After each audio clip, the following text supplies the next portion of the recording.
はい、こんにちは。 여러분 안녕하세요.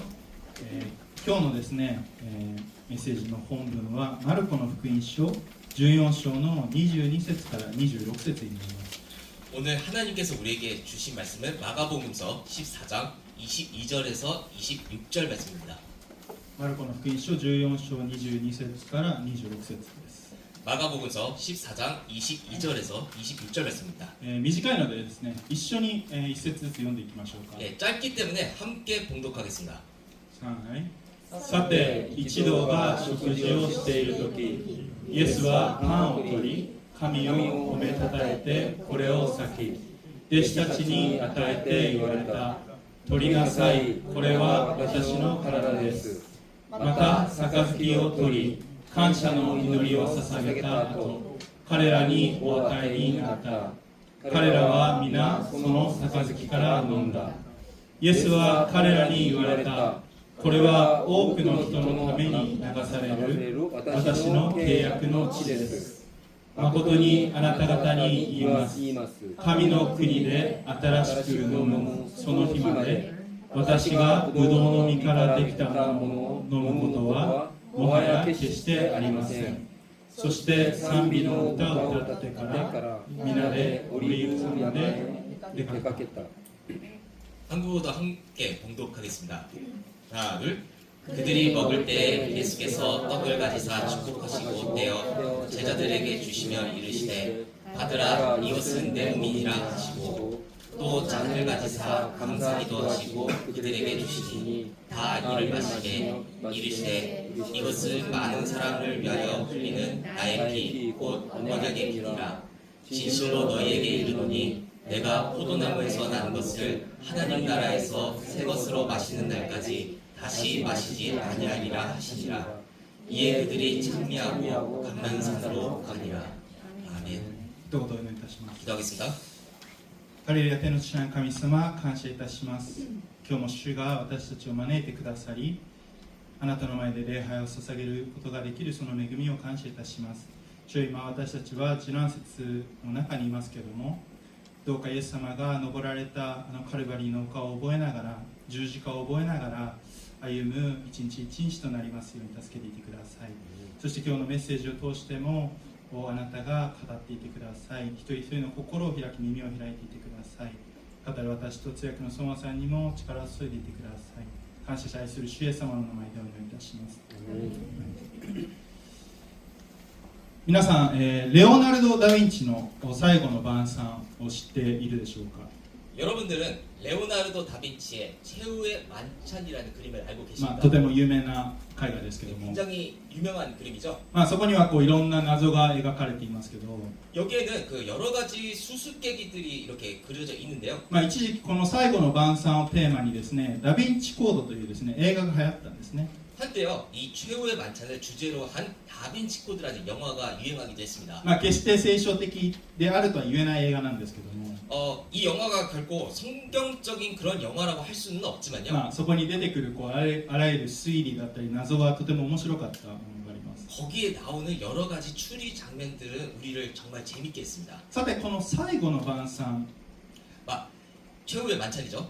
このイエス様はどういう目的で、 예수님께서는 대체 어떤 목적으로, そしてどういう意図と思いでこの弟子たちと食事を取られたのでしょうか。 그 어떤 의도와 어떤 마음으로 제자들과 식사를 함께 하셨던 것일까요? 今日はこの最後の晩餐、特にですね、聖餐というものに対して焦点を当てて共に御言葉から見たいと思うんです。 오늘은요, 이 최후의 만찬, 특히 성찬이라는 이 주제에 초점을 맞춰서 함께 말씀을 나눠보려고 합니다. 私たち受難週を一日ずつたどっていますけども、 우리는 이제 그 고난 주간을 이렇게 하루하루 이렇게 보내고 있는데요. 受難週の木曜日、まさにイエス様が十字架にかかられる前夜でした。 이 고난 주간의 목요일, 이 바로 예수님께서 십자가에 달리시기 전날 밤입니다. これをですね、教会のカレンダーで、聖木曜日または宣息木曜日と言われるんですね。 이날을요, 이제 교회 달력상으로는 이제 성스러운 목요일에서 성목요일 또는 세족 목요일이라고 알려져 있는데요. イエス様はこの最後の晩餐の時にいくつかのことをされたんです。 예수님께서는 이 최후의 만찬 때 몇 가지 일을 하셨습니다. まず最初に弟子たちの足を洗われました。 먼저 제자들의 발을 씻기셨는데요. ヨハネの福音書13章、一緒にお読みしましょうか。 요한복음서 13장 함께 읽어보겠습니다. イエスは夕食の席から立ち上がって上着を脱ぎ手ぬぐいを取って腰にまとわれた。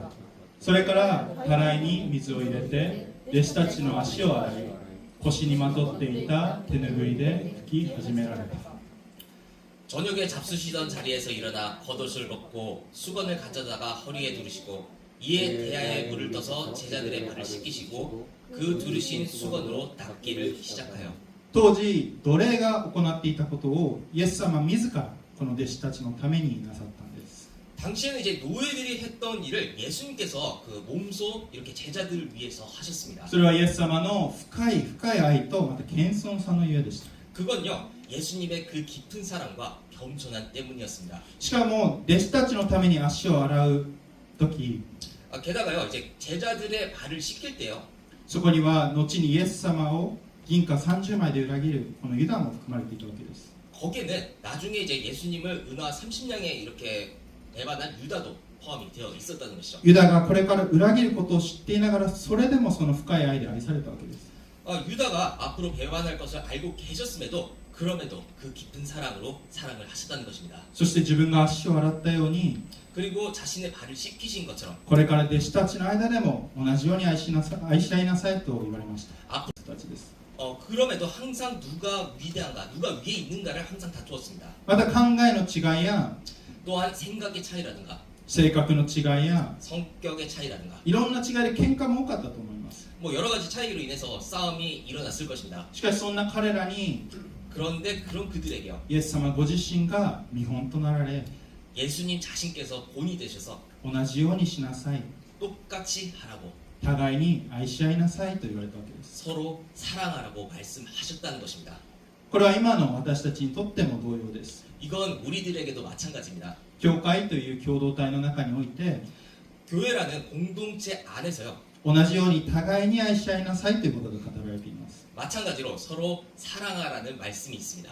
しかしもし私たちが人間的に 그런데요 우리가 인간적으로 肉的になっているならば愛し合うことはできません。 우리가 인간적으로 육적으로 되어 있다면 서로 사랑할 수 없습니다. 弟子たちと同じように教会の中で誰が偉いか 제자들과 마찬가지로 교회 안에서 누가 위인가 誰がより愛されているか 누가 더 사랑받고 있는가 誰がより祝福されているか 누가 더 축복받고 있는가 そういったことを言い合ったり 그런 것들을 이제 말한다거나요 自慢し合ったり 자만하고 妬み合ったりしてしまいます。 그것을 질투하게 된다는 것이죠.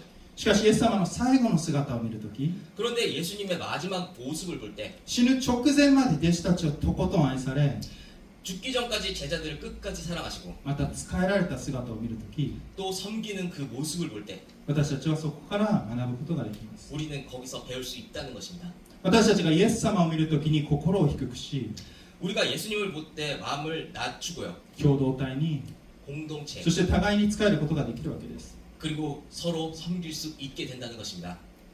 愛する皆さん 사랑하는 여러분, 私たちが仕えられたいという思いに駆られるとき 우리가 섬김을 받고 싶다, 섬기고 싶다는 생각이 들 때, また誰が教会内で偉いかという思いに駆られるとき 또한 교회 안에서 누가 위인가 하는 생각이 들 때, このイエス様の姿を思い出しましょう。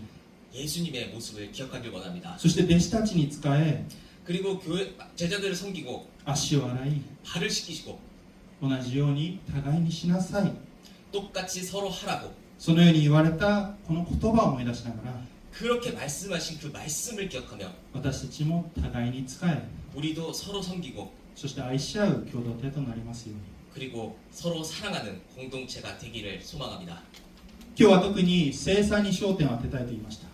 오늘은 성찬에 초점을 맞춰서 말씀드린다고 했는데요. イエス様を主と告白し 예수님을 주님으로 고백하고 そして教会で洗礼を受けた皆さんは必ずと言っていいほどこの聖餐式をですね経験したことがあるでしょう。 교회에서 이제 세례를 받은 여러분들은요, 한 번쯤은 이제 성찬식을 경험한 적이 있을 것입니다. しかしこの意味をよくわからなかったり 하지만 그 의미를 잘 모른다거나 またそこにあるこの深さを理解しないで受けていたかもしれません。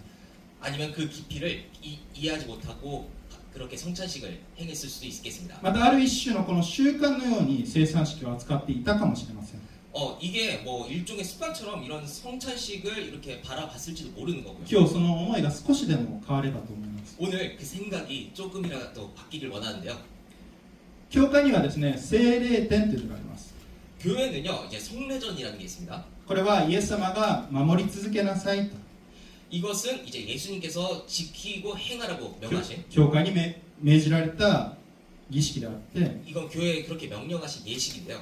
それは洗礼式と聖餐式です。 그게 바로 제 세례식하고 우리 성찬식이죠. 第一コリントを見てみると、 고린도 전서를 보면요, これも一緒に読んでみましょうか。 이것도 함께 읽어보겠습니다. 私は主から受けたことをあなた方に伝えました。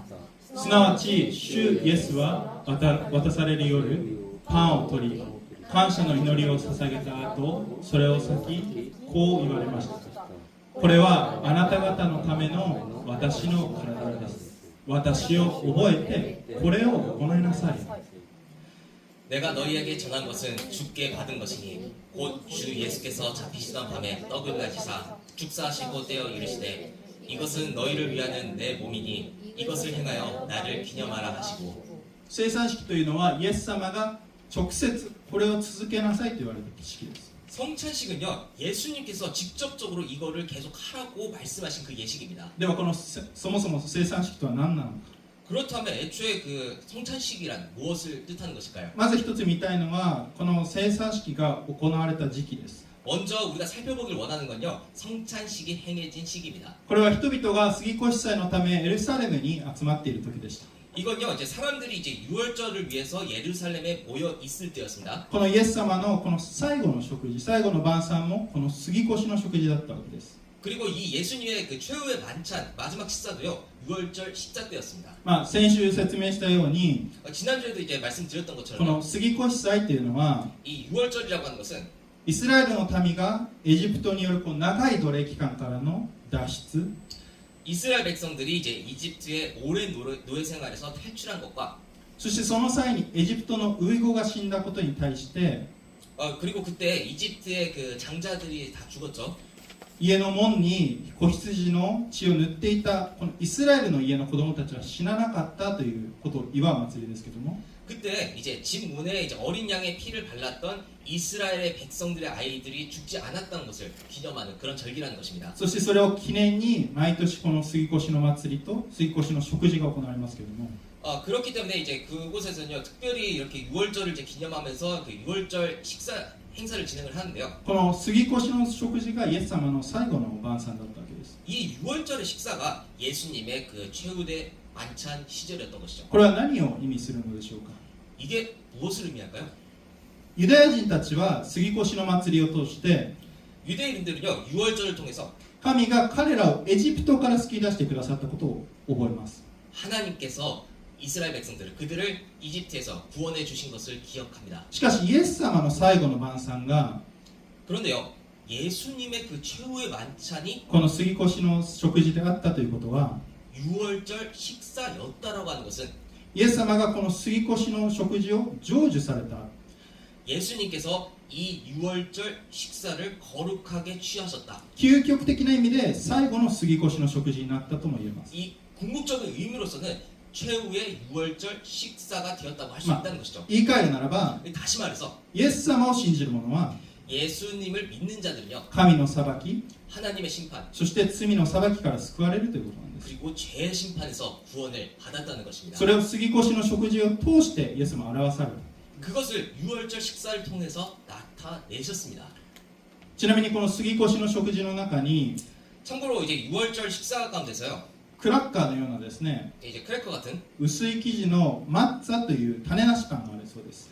이 크래커 같은 이제 얇은 반죽에 이제 마짜라고 하는데 이제 누룩 없는 빵이 있다고 합니다. そこにはですねこうフォークを刺して開けたそのようなその無数の穴があるんですね。 거기에는 이제 포크로 찔러서 만든 이제 수많은 구멍이 있는데요. そして焼いた時のこの筋が入っています。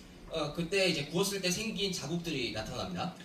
これをですねイエス様を救い主として信じているユダヤ人 이것을 이제 예수님을 이제 구주로 믿는 유대인들, メシアニック中というんですけども 이런 사람들을 메시아닉 유대인들이라고 こ 하는데요. の人たちはこの穴が十字架で刺された釘の穴이 유대인들은 이제 여기 누룩 빵에 나오는 이제 그 구멍이 이제 십자가에 찔린 못자국 そしてその筋は鞭打ちの跡を表していると捉えているそうです。 그리고 지금 사진에 보는 것처럼 이 자국이 채찍을 맞은 자국이라고 상징한다 그렇게 생각을 하고 있답니다.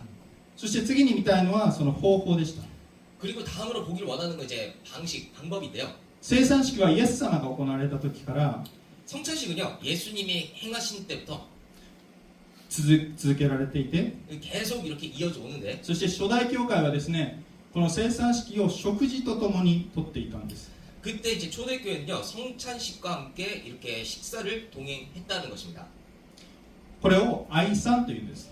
이걸요 애찬이라고 표현을 하는데요. 生産愛餐すごいちょっとこんがらがりますけども、 네 이게 성찬, 애찬 이게 왔다 갔다 헷갈리죠 좀. 生産式が愛餐式の中で行われていたんですね。 그 성찬식이 이제 애찬식 가운데서 이렇게 행해졌다라는 건데요. この愛餐っていうのは英語で 이 애찬이라는 말은요 Love Feast 라피스트 もしくはアガペミールと言われます。 아가페 미르이라고 전해지고 있습니다. アガペ、神の愛ですね。 아가페는 이제 하나님의 사랑이죠. 初代の教会では人々が食事を持ち寄って共に祈り、 이제 초대 교회에서는 이제 그 음식을 가져와서 함께 이제 기도하고 そして感謝の賛美を捧げ共に食事をしながら交わります。 그리고 이제 찬양을 드리면서 이렇게 각종 음식들을 같이 나눈다는 것입니다. そしてその中で生産式を行っていたわけです。 그리고 그 가운데 성찬식을 했다는 것이고요. イエス様が行っていたように最後の晩餐の中で食事をとりながら生産式を行っていたわけです。 그러니까 예수님께서 하셨던 것처럼 최후의 만찬을 행하면서 성찬식도 함께 행했다는 것입니다. しかしこれは当時のローマから多くの疑いをかけられました。 그런데 이게 그 당시 로마에서는요 이게 많은 박해를 받았다고 전해지고 있습니다. 一つはこのようにクリスチャンたちが各家に集まることを通して 이건요 이제 그 각 크리스찬들이 이제 이 집에 모여가지고 で反乱を考えているんじゃないかということなん 막 ですね。 반란을 생각하는 거 아닌가 그런 식으로 비춰졌다는 것이죠. もう一つ 또 하나는요 何だったと思いますか？ 그건 뭐라고 생각하시나요 여러분들? イエス様が自分のパンをですね自分の体として 예수님께서 이제 빵을 이제 자신의 몸으로요 そしてワインを自分の血だと言われました。 그리고 포도주를 자신의 피라고 말씀하셨죠. なので 그렇기 때문에 同じようにこうクリスチャンたちが指揮をしていると 똑같이 이렇게 예식을 행하고 있으면 ローマ側のその生産式分かんない人からするとですね 이제 로마 사람들 같이 이제 모르는 사람들 관점에서는 彼らは人を食ってるんじゃないかと思ったわけです。 사람을 먹는 것처럼 비춰졌다는 것입니다. そして性的にみだらなことをしているんじゃないかというふうにローマから誤解を受けました。 그리고 이제 성적으로 문란한 일을 행하는 것으로 오해를 받았다는 것이고요. しかし実際はそうではありませんでした。 실제로 그런데 그렇지는 않았죠. イエス様が言われたことを覚えて同じように行っていたわけです。 예수님께서 말씀하신 것을 기억하고 그대로 행했다는 것입니다. しかし現在ではこの愛産が失われて生産式だけになっていることが多いですね。 그런데 현대에 이르러서요 이 애찬식이 사라지고 이제 성찬식만 행해지는 경우가 많습니다. 私が通っていた日本の教会では朝の礼拝の後に 제가 다녔던 일본 교회에서는 이제 아침 예배가 끝나고요 この愛産会というのがありました。 애찬회라는 것이 있긴 있었습니다. こうみんなで一品持ち寄って 모두가 이제 그 한 가지씩 음식을 가져와서 食べたりとか、 함께 먹거나 また教会の誰かがみんなの分を作ってくださり共に食事をすることがありました。 교회 누군가가 이렇게 그 교회 성도들을 위해서 만들어 주셔갖고 함께 나누어서 이렇게 식사를 한 경우도 있었고요. 逆に生産式は礼拝の中でもうすでに行われていたので 반대로 이제 성찬식은 예배하는 도중에 이제 행해졌기 때문에 愛産の時に生産をすることはありませんでした。 애찬을 할 때 이렇게 성찬을 하지는 않았습니다. 그때. このように当時は愛産の中で生産式が行われていましたけど、現在はこう愛産と生産が分離されています。 이렇듯 과거에는 이제 애찬식 가운데 이렇게 성찬식을 진행했는데 지금은 애찬식과 이렇게 성찬이 분리가 되어 있다는 것입니다. そして 현재는. 愛産と生産の違いはこうです。 그리고 애찬과 성찬의 차이는 다음과 같습니다. 愛産っていうのは共同体が集まって食事をして、 애찬은요 공동체가 모여서 식사하고 교제를 하기 위해 そして交わるために用いられますけども、 교제를 하기 위해 이렇게 그 활용이 되지만요 生産っていうのは 성찬이라고 하는 것은 イエス様の命令であって、 예수님의 명령이며 イエス様の十字架を覚えるためのものであるということです。 예수님의 십자가를 기억하기 위한 것입니다. コリント人への手紙では、長いのでちょっと読みませんけども、 아, 네, 고린도전서 말씀을 보면요, 좀 길기 때문에 읽지는 않겠습니다만 パウロはこの愛賛と聖賛について語ります。 여기서 이제 애찬과 성찬에 대해 이야기하고 있습니다. 当時コリント教会にはこんな人がいました。 당시 고린도 교회는 이런 사람이 있었습니다.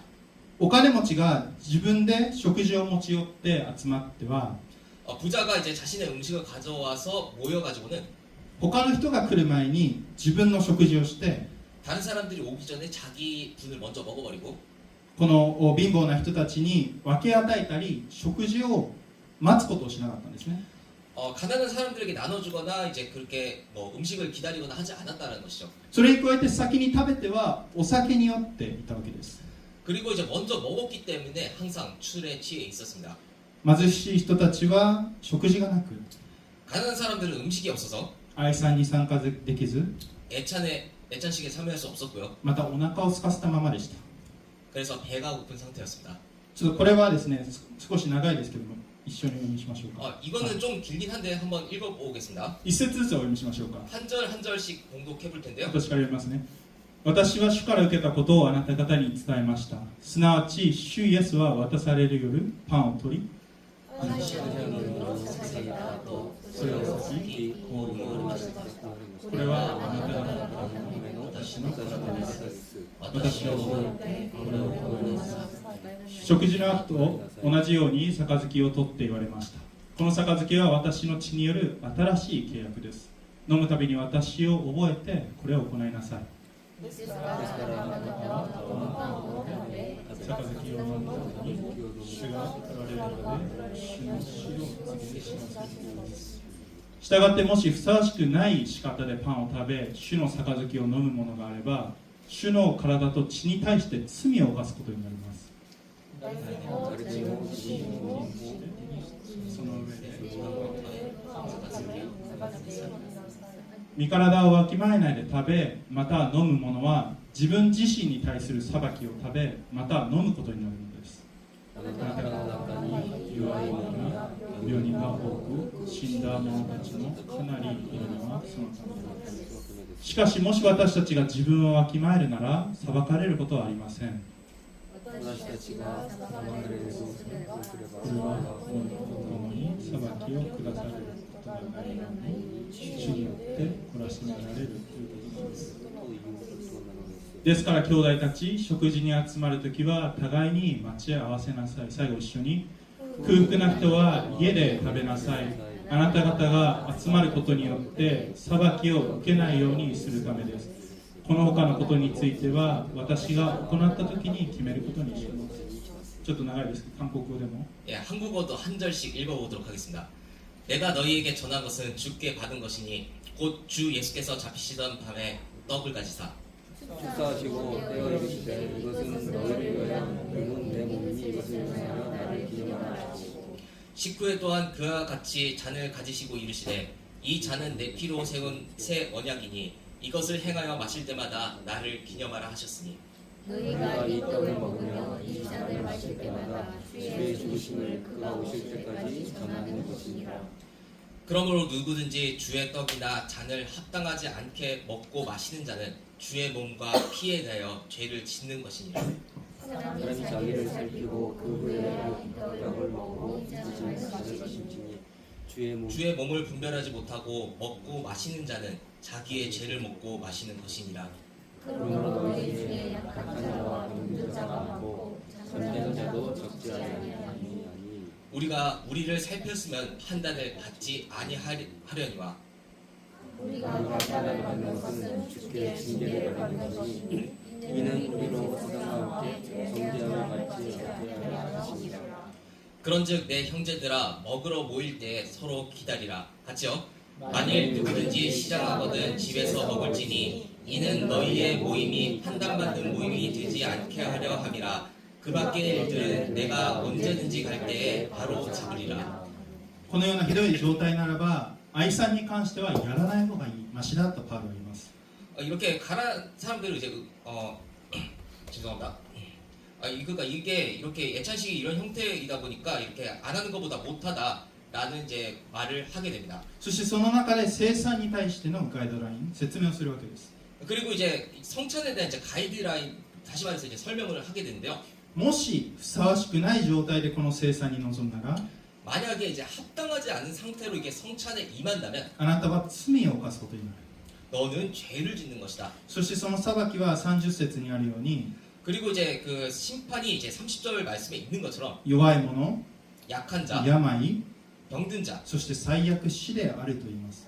그리고 이제 최악의 경우에는 이제 죽음이라고 말을 하고 있습니다. この当時の流れでふさわしくない状態というのは 여기서 말하는 이제 합당하지 않은 상태라는 건요. 先ほど説明したようにお金持ちが食事を先に食べ 아까 말씀드린 것처럼 이제 부자가 음식을 먼저 먹고 泥酔し 그리고 술에 취해서 貧乏な人を空腹のままに残していたことでした。 가난한 사람을 배고픈 상태로 방치하는 것이었습니다. ここには悔い改めがなかったわけです。 여기에는요 회개가 없었다는 것이고요. 今日の一番のポイントを言います。 오늘 가장 중요한 포인트를 말씀드리겠습니다. 生産とは 성찬은요 本来 원래는요 ふさわしくない人たちが預かるものです。 합당하지 않은 사람들이 자격이 없는 사람들이 참여하는 것입니다. 私たちは生産に預かるのにふさわしいでしょうか。 우리는요 성찬에 참여할 자격이 있을까요? 答えはイエスでありまたノーです。 답은요 예이면서도 아니오입니다. 私たちがイエス様の臨在の中で 우리들이 예수님의 임재 가운데 共に食事をし 함께 식사하고 イエス様の体と血をいただく 예수님의 몸과 피를 받는다는 것은 決してふさわしくありません。 결코 합당하지 않습니다. 罪で泥だらけの私たちが 죄로 더럽혀진 우리가 聖なる神様と同じ食卓に着くこと自体おかしいのです。 거룩한 하나님과 똑같은 식탁에 앉아있는 것 자체가 이상하다는 것입니다. 私もふさわしくありませんし 저조차도 이제 그 합당한 사람이 아니고요. 皆さんもふさわしくありません。 여러분들도 합당한 사람이 아니라는 것입니다. しかし神はそれを良しとされました。 하지만요 하나님은 그것을 괜찮다고 여기셨습니다. イエス様の十字架と死によって 예수님의 십자가와 죽음으로 말미암아 私たちの罪を洗い流し 우리들의 죄를 씻어주시고 許し 용서해주시고 そして同じ食卓に着かせ 그리고 같은 식탁에 앉게 하시고 共に食事を取ろうと招いてくださり 그리고 같이 성찬에 참여하게 하시도록 この聖餐に預からせていただくのです。 이 성찬의 자리에 함께 참여하게 하신 것입니다. 取りなさい、これが私の体です。 받으라 이것이 내 몸이니 取りなさい、これが私の血です。 받으라 이것이 나의 피이니 そのように主イエス様が私たちに向かって言われるとき 그렇게 주 예수님께서 우리에게 말씀하실 때 それを取ることが許されるわけです。 그것을 받는 것이 허락되었다라는 것입니다. 私たちがこのパンと杯といただくとき 우리가 이 빵과 잔을 받았을 때 まず主の前に悔い改めの心を持っていきたいと願います。 먼저 주님 앞에 회개의 마음을 가지고 가기를 원합니다. 私たちが犯してきた罪を主の前に告白し 우리가 저지른 죄를 주님 앞에 고백하고 これを受け取るのにふさわしくないものが 이것을 받을 자격이 없는 자가 イエス・キリストの流された血によって 예수 그리스도께서 흘리신 그 피로 その死と復活によって受けることのできるものとされた恵みを思い出しましょう。 그 죽음과 부활로 받을 수 있게 된 그 은혜를 기억하기를 소망합니다. イエス様は言われました。 예수님께서 말씀하셨습니다. 多くの人のために流される私の契約の血、 많은 사람들을 위해 흘리는 나의 언약의 피 これを覚えなさいと。 이것을 기억하라고 말입니다.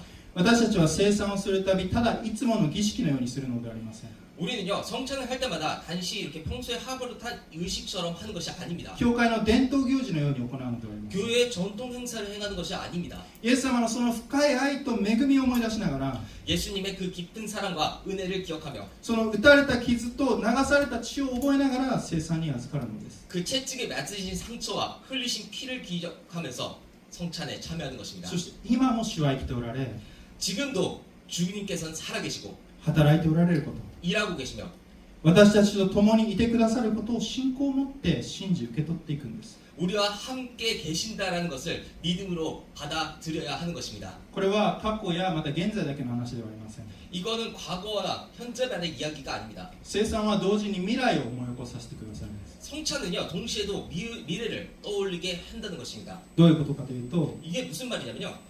マタイの22章にはこんな例え話があります。 마태복음 22장을 보면 이러한 비유를 하시는데요. ある王様が自分の息子のために披露宴を開こうとしました。 어떤 왕이 자기의 아들을 위해서 이제 잔치를 열려고 했습니다. そこでお客を招待したんですけども、 그래서 이제 손님을 초대를 했는데요. 彼らは自分の仕事に夢中で 그들은 자기에 몰두하여 招待しに来た王のしもべを無視して、 초대를 하러 온 왕의 이 하인을 종을 이제 무시하고 そして挙句の果てには殺してしまいました。 결국에는 그 종을 죽여버리고 맙니다. それに怒った王はですね、彼らを裁いて 그래서 화가 난 왕은 그들을 심판하고 しもべにある命令をするんです。 종에게 어떤 명령을 하게 되는데요. 大通りに行って出会った人、 큰 길로 가서 만나는 사람, それは良い人でも悪い人でも誘ってきなさいと言います。 거기에는 좋은 사람이든 나쁜 사람이든 초대하라고 말입니다. そしてここで誘われた人たちは披露宴に集まり、 거기서 이제 초대받은 사람들은 잔치에 모이게 되고요. 披露宴はいっぱいになったという話です。 그리고 잔치에 사람이 가득했다는 이야기입니다. これはどういうことかというと、 이게 무슨 말이냐면 神様は大通りにいた 하나님은 이제 큰 길에 있던 이방인들, 異邦人の私たちを 이방인이 우리를요 神の国へと招いてくださったということです。 하나님의 나라로 초대하셨다라는 것입니다. 私たちの中にはいろんな過去を持った人たちがいます。 우리들은요 여러 가지 과거가 있는 사람들이 많습니다. いいことをたくさんやった人もいれば 좋은 일을 많이 한 사람도 있고요. 悪いことが多かった人もいます。 나쁜 일이 많았던 사람도 있습니다. しかしそれにかかわらず 그런데 그거와 상관없이요 披露宴に招待してくださったんです。 잔치에 초대를 해주셨다는 것입니다. そしてこれがどう生産と関係があるかというと、 이게 성찬과 무슨 관련이 있냐고 하면요 生産というものがイエス様のなされたことを思い巡らすと同時に、 성찬이 예수님께서 행하신 일을 우리가 되새기게 하는 것뿐만 아니라 将来完成の時に 장차 완성될 때 イエス様と共にまた食事をするようになるということなんです。 그것은 예수님과 함께 다시 식사하게 될 것이라는 점입니다. 披露宴で共に食事をして 잔치상에서 함께 식사를 하고 交わる、 교제하고 その希望があるということなんです。 그러한 희망이 있다라는 것입니다. ですから愛する皆さん、 그렇기 때문에 사랑하는 여러분, 生産に預かる時、 성찬에 참여할 때는요 それは過去を思うだけではなくて、 그것은 과거를 생각할 뿐만 そ 아니라 の未来の希望も思い巡らしてください。 미래에 대한 희망도 되새기기를 소망합니다. 神を礼拝し、 하나님을 예배하고 食事の場に招かれているこの恵みを思い出してください。 식사 자리에 초대받은 그 은혜를 기억하시기를 소망합니다. これが生産の語る意味です。 이것이 성찬이 말하는 의미입니다. 最後にですね、ある曲をシェアして終わりたいと思います。 마지막으로요, 그 찬양 하나 이렇게 공유하고 끝내려고 하는데요. ユビカリタスという聖歌があるんですね。네, 유비 카리타스라고 하는 성가가 있습니다. これは伝統的な賛美歌として知られていますけども、 이거는 이렇게 그 정통적인 찬송가로 이렇게 알려져 있는데요. 直訳してみると、 이게 직역을 하면요, 慈しみ愛のあるところを意味しているわけです。 자비 있는 사랑이 있는 곳이라고 이렇게 해석을 합니다. 少しだけ聞いてもらいましょう。 잠깐 한번 들어보겠습니다.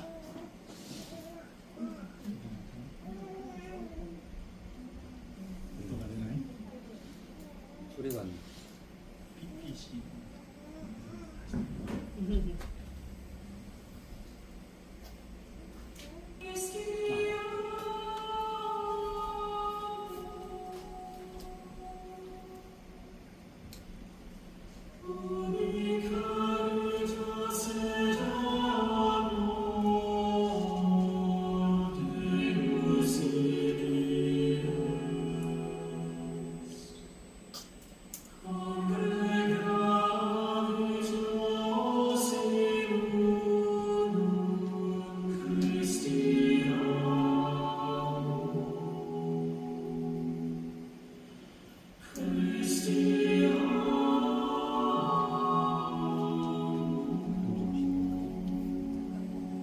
あともう一個あるので、そっちも聞いてみましょうか。 예, 그리고 하나 더 있는데요. 그거 좀 한번 こちらバー 들어볼까요? ジョンですね。 예, 다른 버전입니다. 이거는.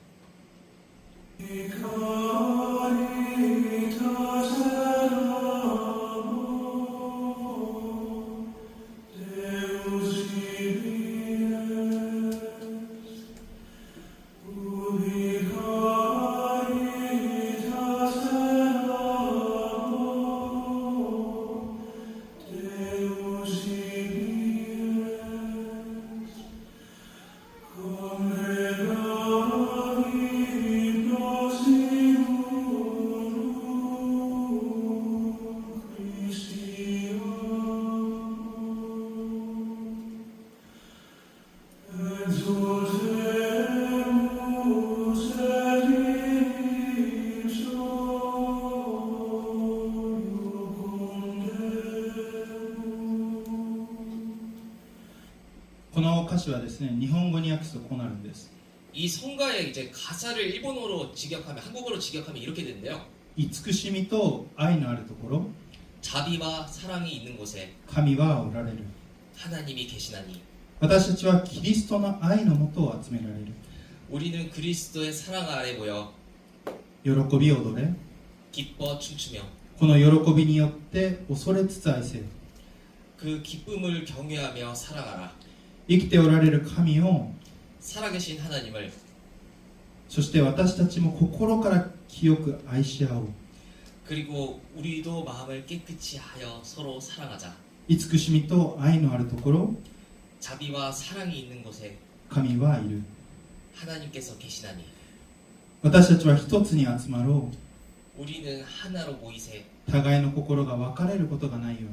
서로의 마음이 갈라지지 않도록 悪しき戦いをやめよう。 악한 싸움을 멈추고 争いをやめよう。 다툼을 멈추라. 神であるキリストは 하나님이신 그리스도는 私たちのただ中におられる。 우리 가운데 계시나니 私たちが聖餐に預かるとき、 우리가 성찬에 참여할 때 イエス様の愛と恵みを思い出し、 예수님의 사랑과 은혜를 기억하고 互いに愛し合いなさいと言われたイエス様の言葉を思い出しながら、 서로 사랑하라고 말씀하신 예수님의 그 말씀을 기억하며 共同体が一つとされていきたいと思います。 공동체가 하나가 되기를 원합니다. 今日は聖餐はありませんけども、 오늘은 성찬식이 없지만요. 4月20日にはイースターの合同礼拝が行われます。 4월 20일에는 부활절 연합 예배가 있습니다. そこでは聖餐式が行われる予定です。 그곳에서는요 성찬식이 있을 예정인데요. ぜひですね、今日聞いたメッセージを思い出しながら、 오늘 들으신 이 설교 말씀 꼭 기억하셔서 そこで共に聖餐に預かる時としたいと思います。 함께 성찬식에 참여하는 시간이 되기를 바랍니다. お祈りいたします。 기도하겠습니다. ありがたいの父なる神様、感謝いたします。